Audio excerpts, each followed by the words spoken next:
She is there, mother is something new. By the blessings of mother of mine and all mothers, 3 book written by us is recommended in RCOG as a reading material. Atlas of fetal echocardiography and technique of IVF made easy has also gone for second edition. I am editor-in-chief of Indian Journal of Obstetrics and Gynecology and Open Access Journal in Gyne. Worked as a KOL, and last year, actually in 2023, I had interviewed Professor Herman Tourne, and that you can see on my YouTube channel Manish 4269. There might be few overlapping slides, Madhuri madam, for PCOS, but my topic is to diagnose and investigate only. So PCOS or Polycystic Ovarian Syndrome is a common hormonal disorder affecting women of reproductive age. Proper diagnosis and investigation are crucial to manage symptoms and associated health risks, including infertility, diabetes, and cardiovascular issues.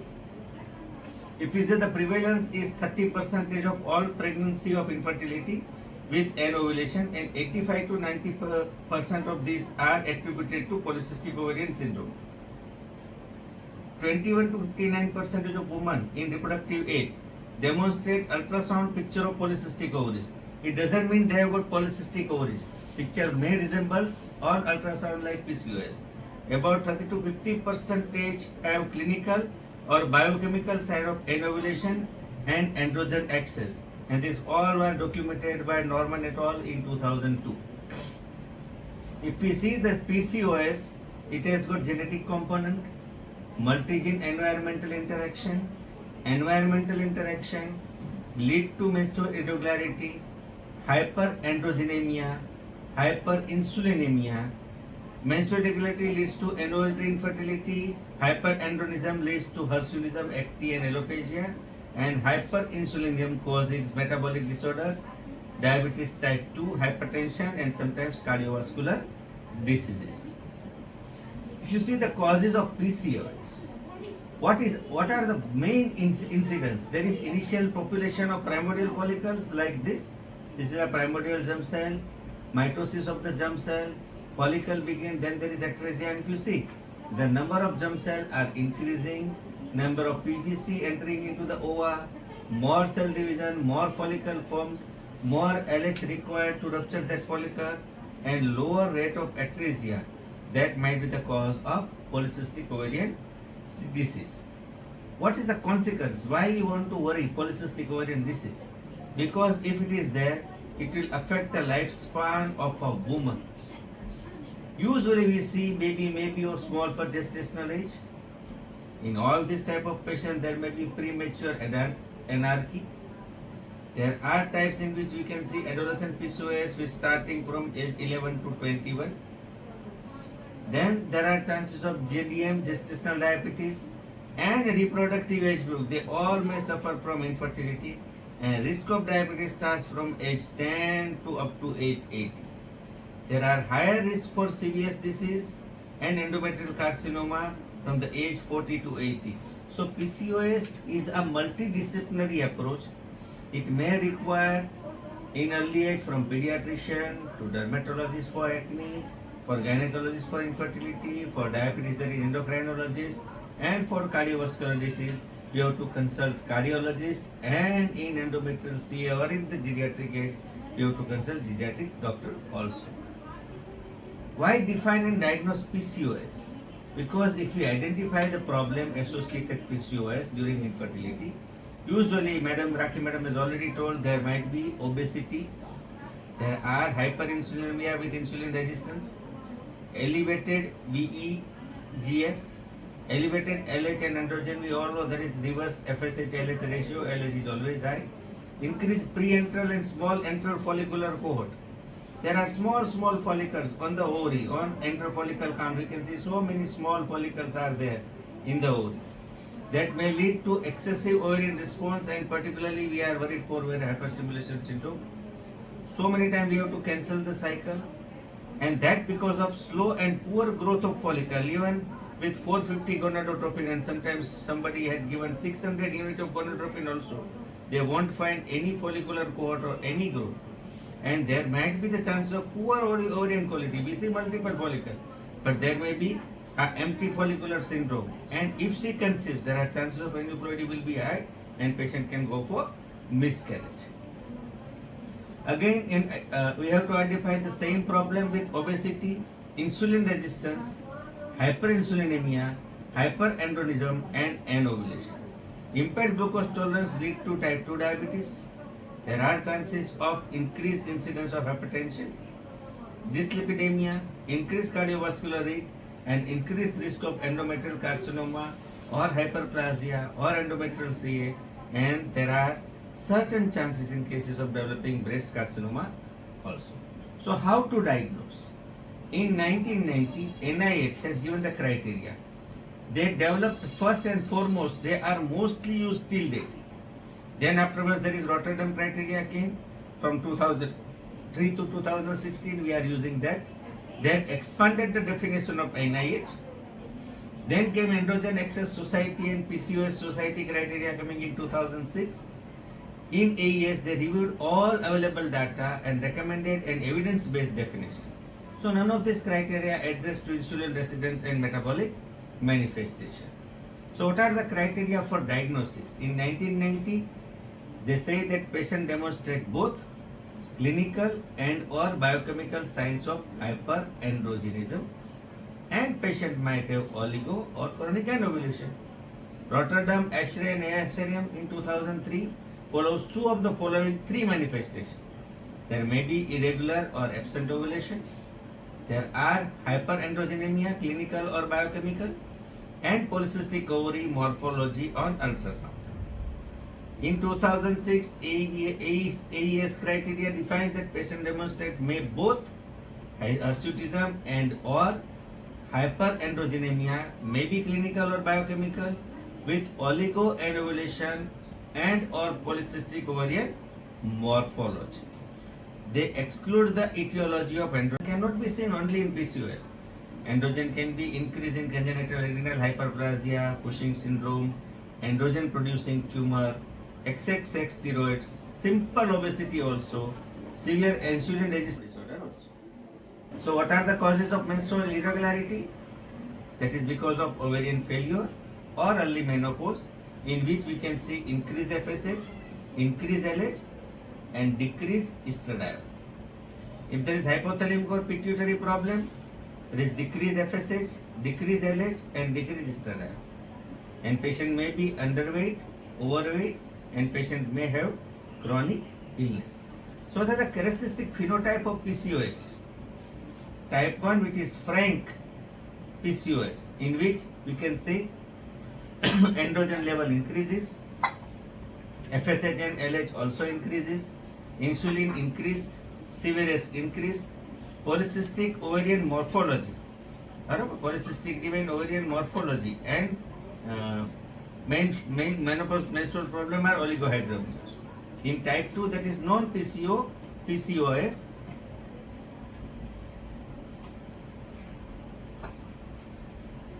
there is increased androgen, mild increase in FSH and LH, insulin resistance is also increased, severe is increased, and there is oligohydramnios, oligomenorrhea. Ovulatory PCOS, increased androgen, normal FSH LH, mild increase in insulin, mild increase severe stroke, but menstruation is regular. But non-androgenic PCOS, that is mild, in which androgen is normal, increased FSH LH, normal insulin resistance, may be normal or no chances of severe stroke, but there is oligomenorrhea. There is all phenotypes are covered. There is hyperandrogenemia, polycystic ovary, ovulatory dysfunction, in which we can see obesity, hyperinsulinemia, genetic polymorphism, epigenetic pressure, elevated perinatal androgens, and you see there is combination of all this. Phenotype A or B. In 1990 LHS criteria, you can see more clear on this. This is all our pie chart. Polycystic ovaries and hyperandrogenemia may be associated with PCOS and HA, CA plus PCO, hyperandrogenemia plus cardiac output, so chronic anovulation. This all phenotype A, phenotype B, phenotype C, phenotype D, and this is frank, in which all these three things are both present. Chronic anovulation, polycystic ovary, and hyperandrogenemia. Why you want to do this phenotypic reasoning? because PCO represents with varied combination of clinical features, each of which has varied prevalence. It's important to identify different clinical phenotype for risk evaluation and treatment accordingly. Why FSH and LH ratio was excluded in AS criteria 2012? Because it is lying with difficulty by using serum FSH level to diagnose PCOS. Usually we see that LH is increasing, but these all are day dependent and it is coming in pulsatile. Many women with functional hypothalamic amenorrhea have elevated LH to FSH ratio. Level are variable due to pulsatile nature, therefore multiple measurements are needed. And level in women with PCOS are blunted with increasing obesity. So diagnosis of PCOS in adolescent, most severe phenotype type 1 classical PCOS is diagnosed. Other PCOS phenotype cannot be diagnosed on adolescent. Patient with incomplete syndrome kept under strict follow-up and final diagnosis made after the age of 80. Don't jump on the diagnosis of PCOD in early menarche period, or the girl which has got no menarche. In that type of situation, you always see ovaries are multicystic or polycystic. It doesn't mean they have got PCOS. You have to see the guideline from Endocrine Society that recommended that all of three Rotterdam criteria should met to level at an adolescent patient to diagnose as polycystic ovarian syndrome. So proposed diagnostic criteria for PCOS during adolescent, they are said by Carmine in 2012 and published in American Journal of Obstetrics and Gynecology. Hyperandrogenism, biochemically if it is confirmed, plus there is menstrual irregularity, presence of at least 2 years of post-menarche, plus on ultrasound you can see polycystic ovaries, includes both increase in size, that is 12 cm per square or more than 10 cm per square, and increased number of follicle. So ovary is big with multiple small follicle and with more than 10 to 12 cm square diameter. So anovulation, 85% of cycle, anovulatory in first year of menstruation, 59% in the third year, and 25% still ovulate in the 6th year of life. And why? This is because of metabolic feature of increased insulin resistance, increased insulin due to high GH pulsatility of GRH secretion, and decreased level of SHBG, increased ovarian and adrenal.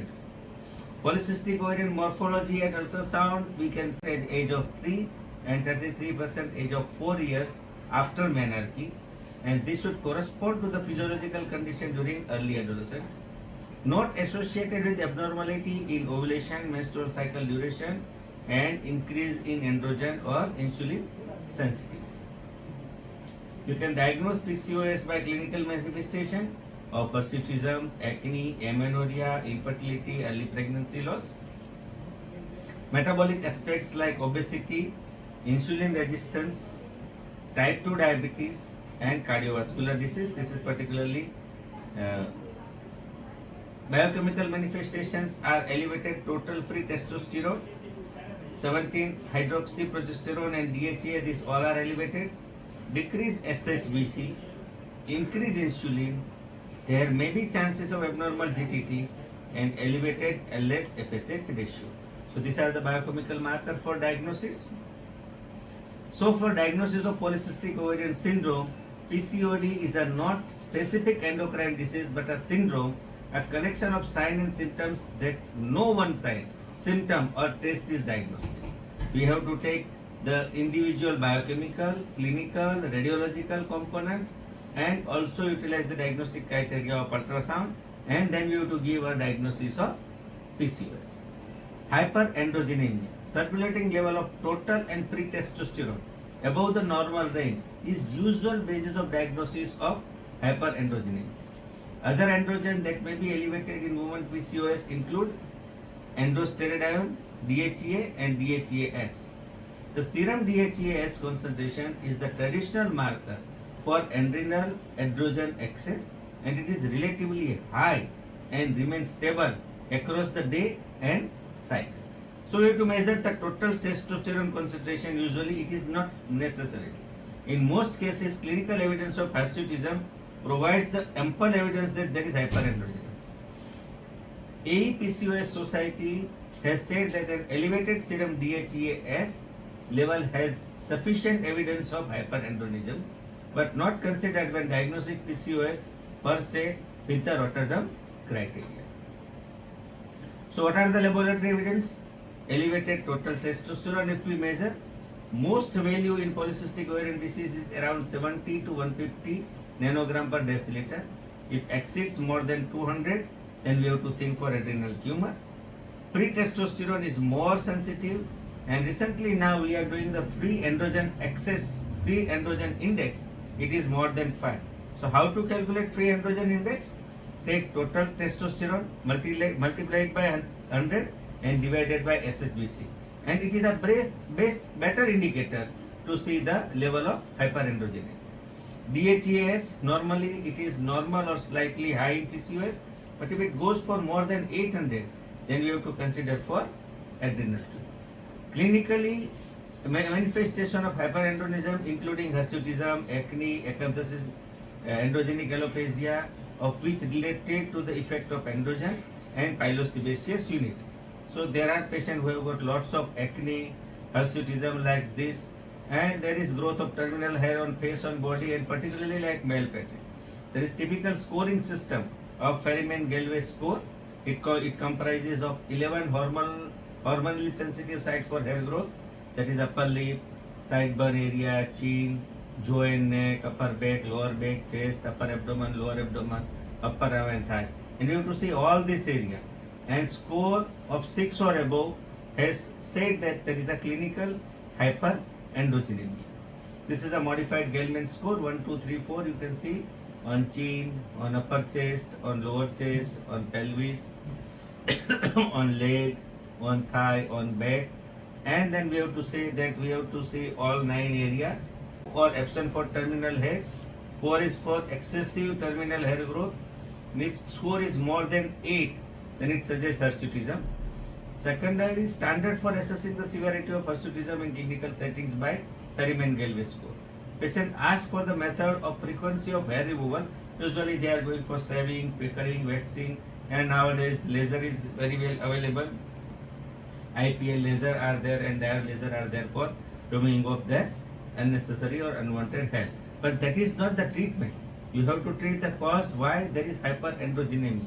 If you give the laser shot, it will go, but it will come again. Second most important thing is androgenic alopecia, that also you can diagnose with polycystic ovarian syndrome. Androgenic alopecia is also called androgenic alopecia of female pattern hair loss, disturbing the scalp hair loss in women. In normal hair cycle, the growth of anagen, we can see there is anagen, telogen phases are there for 2 to 3 years and 90% of the scalp health. In chronic androgen excess, hair follicle shrinks in anaphase stage, leading to less scalp coverage and alopecia. In Rotterdam criteria of PCOS, androgenic alopecia was noted in 22% of cases.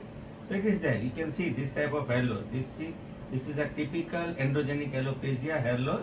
The pattern of hair loss in women follows the well-recognized female hair loss phenotype, wherein hair thinning is most apparent at caput, while the frontal hairline remains well preserved. In most severe cases, frontal and bitemporal hairline can also be involved.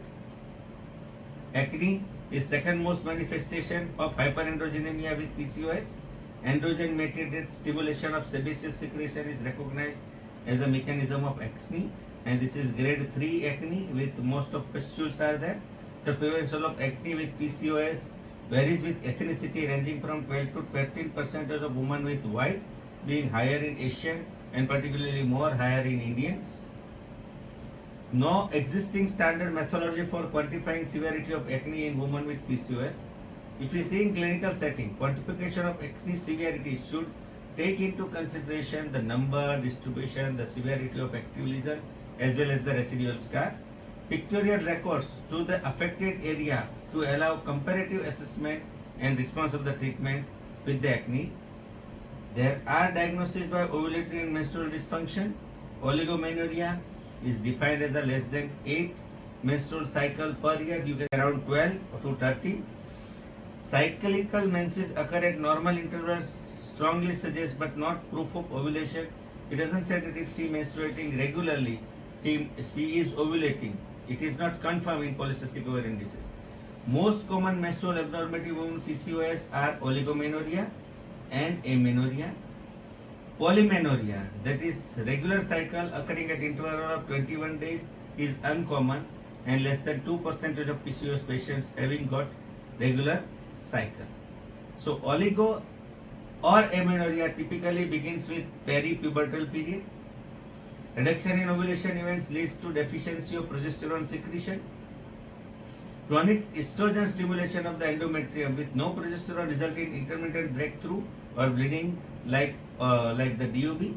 Increased risk of endometrial hyperplasia because unopposed action of estrogen with multiple follicles, because we know that every follicle is giving 100 to 50 to 150 picogram of estradiol, and if there are more than 10, 15, 20, 30 follicles, you see how much estrogen is there, and that is causing endometrial hyperplasia, and that may lead to endometrial carcinoma.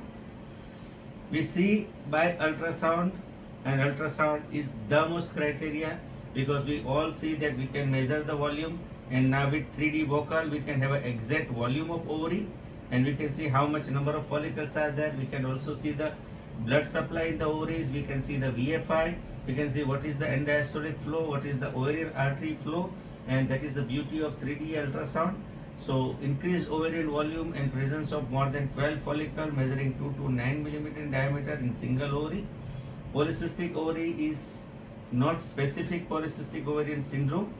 20% of normal women have incidental polycystic ovaries. So many small follicles are displayed peripherally and surrounded by dense stromal tissue in polycystic ovaries. 1/3 of regularly menstruating women with PCOS, even 14% of women with oral contraceptive meet the ultrasound criteria of PCOS. So ultrasound is one of the criteria. They should meet with 2, 3, 4 criteria of hyperandrogenism. They have to meet with insulin resistance. They have to meet with the phenotype. They have to see the area of Perriman-Galvez score. Normal women with PCOS have got regular menstrual cycle, exhibit normal serum gonadotropin in ovarian steroid hormone level, and not infertile.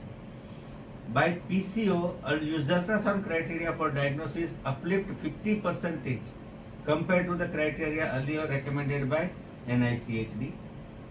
AE Society of PCOS has recommended that minimal number of small follicles should be increased from 12 to minimum of 25. You can see there is small follicles. There are, you can see cobblestone appearance, you can see necklace pattern, you can see small peripherally located follicle in polycystic or ultrasound cases. But we must differentiate polycystic from multicystic ovary. Polycystic ovary usually it is bilateral and at least 12 follicles on both sides. Bilateral, but there are multiple cysts. These cysts are in a line. There may be multiple small cysts, that is multicystic ovary. Follicular diameter usually between 2 to 9. Here cyst diameter usually more than 10 millimeter. Stroma is increased. There is stroma not increased because they are located in all area of ovaries. That is a multicystic ovary. So there is in polycystic ovary, thickened sclerotic cortex. You can call in peripheral location. You can see there is a necklace pattern. You can see a cobblestone pattern. 80% of women PCOS have got classical cyst varying from 2 to 9 millimeter. On laparoscopy, you can see there is thick big ovary. I am not going for this treatment. Otherwise, I would like to say so many LODs are there, laparoscopic ovarian drilling, and we are getting very good result with LOD. But in laparoscopy, you can see there is thickened, very big size with the stroma ovaries, and that's why Steen and Leventhal was used to do the wedge resection of ovary. There are associated medical conditions like altered gonadotropin, dyslipidemia, insulin resistance, metabolic syndromes. 43% of PCOS women has got twofold higher increase age-matched population. There are chances of inflammation and least risk of cancer also. Abnormal gonadotropin secretion leads to abnormal pattern of gonadotropin. It is a common feature in PCOS. Altered FSH-LH ratio are more often encountered in the less than in obese PCOS women. Increased LH, low normal FSH, increased LH-FSH ratio are typical in polycystic ovaries. FSH-LH ratio, if you see, level are vary according to the menstrual cycle. This is in pulsatile fashion affected by oral contraceptive pill. Usually the FSH-LH ratio is more than 2, so LH is high compared to FSH. Insulin resistance, overall prevalence of insulin resistance among women with PCOS between 30 to 35%. Most women with PCOS and insulin resistance are young and have ample pancreatic B cell reserve, compensatory hyperinsulinemia, allowing them to maintain normal glucose homeostasis at least in fasting stage. So you have to see fasting insulin level in all these patients, and then we have to see fasting insulin ratio. Hyperinsulinemia, fasting glucose level is 100 to 125. Glucose level 140 to 199 after 75 hours of GTT. Stimulated testing with OGTT may be more sensitive than fasting glucose measurement only. Fasting glucose insulin ratio, that is GI, a ratio of less than 4.5 in general population has to be more than 90% sensitive in cases of polycystic ovarian. Acanthosis nigricans, this is a typical condition of darkening in the patches in body folds. It found in 40 to 50% cases of PCOS patients. Dyslipidemia, 70% has got elevated lipid level. Hyperinsulinemia are associated with decreased high density protein, cholesterol and elevated triglyceride level. Elevated LDL may result from hyperandrogenism or reflect as a genetic dietary influence seen in both lean and obese patients with PCOS, prevalence in the setting of excess adiposity. Inflammation, PCOS is pro-inflammatory stage. Glucose can cause inflammatory response in mononuclear cell. This results in recruitment of macrophage which produces inflammatory cytokines, a systematic inflammatory response and negatively impact on glucose metabolism. CRP is a marker of chronic inflammation and correlated with insulin resistance and body weight. Treatment with metformin lower the CRP level. Madam has rightly said, Madhuri madam has very fond of metformin and she got lots of literature on metformin, and now metformin is a standard drug in PCOS, Polycystic Ovarian Disease syndrome. Cancer risk, chronic anovulation, obesity and hyperinsulinemia, risk of proliferative endometrial pathology such as endometrial hyperplasia and even endometrial cancer. The risk of endometrial cancer may be as higher as 3-fold compared to general population because of unopposed excess of estrogen. So how we have to differentially diagnose PCOS from thyroid disorder, hyperprolactinemia, non-classical congenital adrenal hyperplasia, ovarian and adrenal secreting tumor, Cushing syndrome, idiopathic hirsutism and severe insulin resistance syndrome. So these are the things by which we can say that there is feature shared with PCOS, unique feature of method of exclusion. So these are the condition in which this all things may be present, but all things doesn't lead to polycystic ovarian disease. There are things, there is an androgen secreting tumor.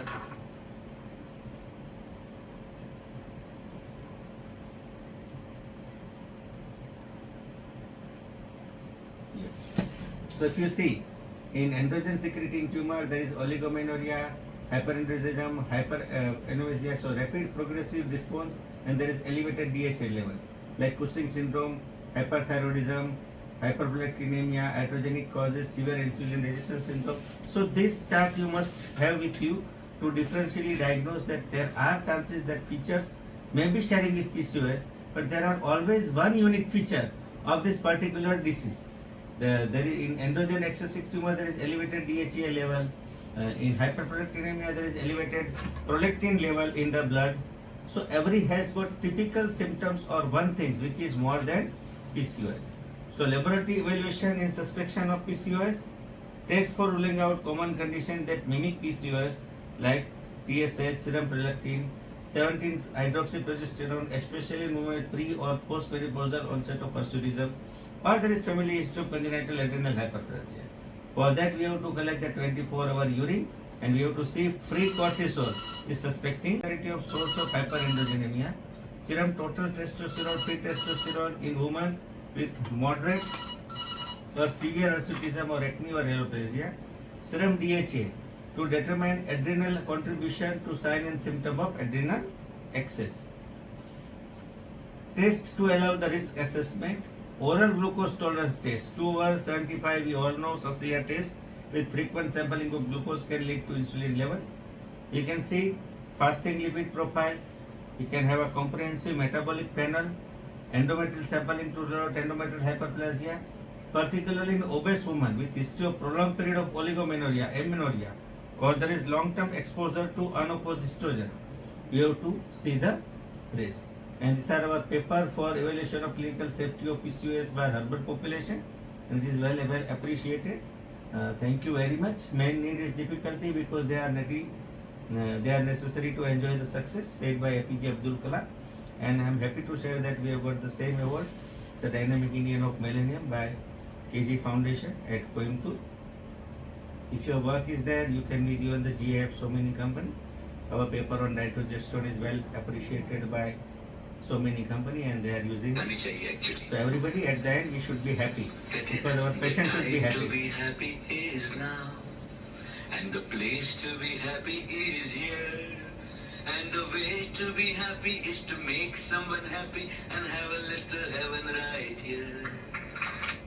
Thank you very much. Thank you. I think I had given the justice for the topic of diagnosis and investigation.